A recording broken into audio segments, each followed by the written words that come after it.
안녕하세요. 신유외과 신성호입니다. 가슴 보형물이 들어갔을 때 보형물 주변에 이제 물이 차는 거예요. 물이 차거나 또는 보형물을 뺐을 때 그 빈 공간에 이제 물이 차는 게 장액종인데, 의학적으로는 이제 대개는 괜찮아요. 대개는 괜찮은데 그런 식으로 자꾸 물이 차는 건 좋지 않거든요.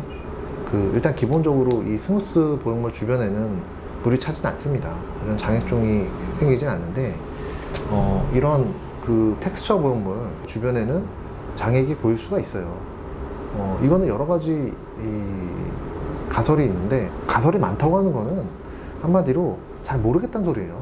딱 부러진 대답이 없다, 잘 모르겠다, 이제 그런 뜻이라고 보시면 되는데, 어쨌든 장액이 차면 좋진 않죠. 좋진 않은데, 그렇다고 양이 많으면 뽑아내야 돼요. 장액이 많이 차면은 그거를 흡수하려고 또 피막이 또 두꺼워져요. 피막이 두꺼워지면은 그게 점점 심해지면 구형구축이 될 수도 있는 거예요. 근데 장액종이 있다고 해서 반드시 구형구축이 된다라고 말씀은 못 드리겠어요. 사람마다 되게 달라요. 정말 다르기 때문에, 그래서 사람 몸은 추적 관찰이 되게 중요해요. 장액종이 있으면 너무 양이 적으면 뽑아낼 필요도 없고, 왜냐면 다시 고여요.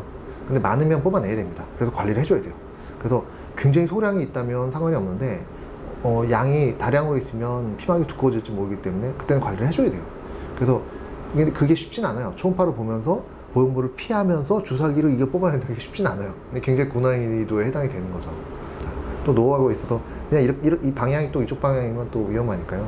이런 방향을 타고 가는 식으로, 이런 식으로 이제 그 주사판이 들어가죠. 장액이 또 하나 고이는 이유 중에 하나는 보형물을 제거했을 때 그 빈 공간에 장액이 고일 수가 있어요. 그거는 공간이 비니까 살과 살이 잘 붙어주질 못하니까 그 빈 공간을 자꾸 장액이 채우는 거예요.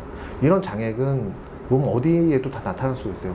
몸 어딘가에 뭐가 지방종이나 또는 뭘 제거를 했다. 근데 제대로 압박이 좀 가해져야 돼요. 그래서 살과 살이 다 붙어줘야 되는데, 그게 안 되고 공간이 뜨면은 거기에 물혹이 생겨버려요. 그럼 물혹이 생기면 그 속에 들어가는 그게 장액이 계속 찬단 말이죠. 그런 것처럼 유방도 이제 보형물을 제거한 다음에 그런 식의 공간을 만드는 경우들이 있어요. 그래서 가슴 보형물 제거가 이 수술 자체로 끝나는 게 아니라 그 후에 추적 관찰을 통해서 초음파를 보고서 빈 공간에 장액이 고였나를 확인을 해야 돼요. 그래서 그걸 뽑아줘야 됩니다. 그런 테크닉이 중요해요. 근데 사실은 보형물을 제거한 다음에는 거의 갈비뼈 바로 위에 그 빈 공간이 있기 때문에 그거를 그냥 손으로 만져가면서 이게 주사기를 뽑아낸다는 건 되게 위험해요. 그러니까 초음파를 볼 줄 아는 그런 실력이 사실은 중요한 거죠.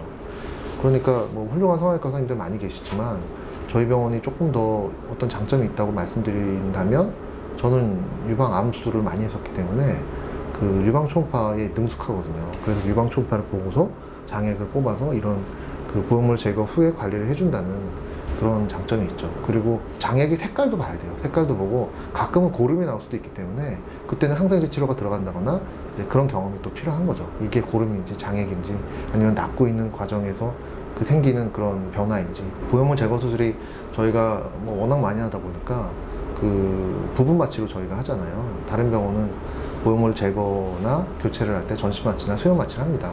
근데 저희는 부분 마취를 하는 이유가 그만큼 이 수술을 많이 해서 그래요. 그리고 이런 노하우가 많으니까 굳이 수면 마취나 전신 마취가 필요가 없더라고요. 그래서 그냥 부분 마취로 거의 99.9%는 그냥 부분 마취로 보형물 제거, 교체 이런 제술들이 가능할 정도로 그렇게 하고 있죠.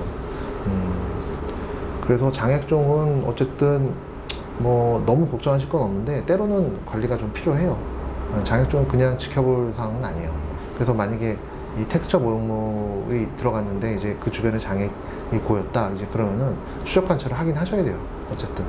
그래서 그런 장액이 있으면, 이런 이 텍스처 보형물은 원래 유착이 돼야 되는데 장액이 있으면은 그 물 때문에 유착이 떨어져요. 그러면 이게 그 속에서 막 돌아다니는 거예요. 그러면 피막 막 계속 긁잖아요. 자꾸 긁고 그러면은 이제 피막이 자극이 되고, 다 그런 건 아니지만 피막이 찢어지는 경우도 있고, 염증이 생기는 경우도 있고, 그런 경우도 있더라고요. 근데 저희 병원은 워낙 특이한 병원이라서, 워낙 특이한 분들이 많이 오시니까 그런 경우가 생겨서 오셨겠죠. 근데 그게 그렇게 흔하게 일어나는 일은 아닐 거예요. 너무 걱정은 마시고 그냥 추적 관찰을 잘 하시면 된다고 이제 말씀드릴 수 있어요.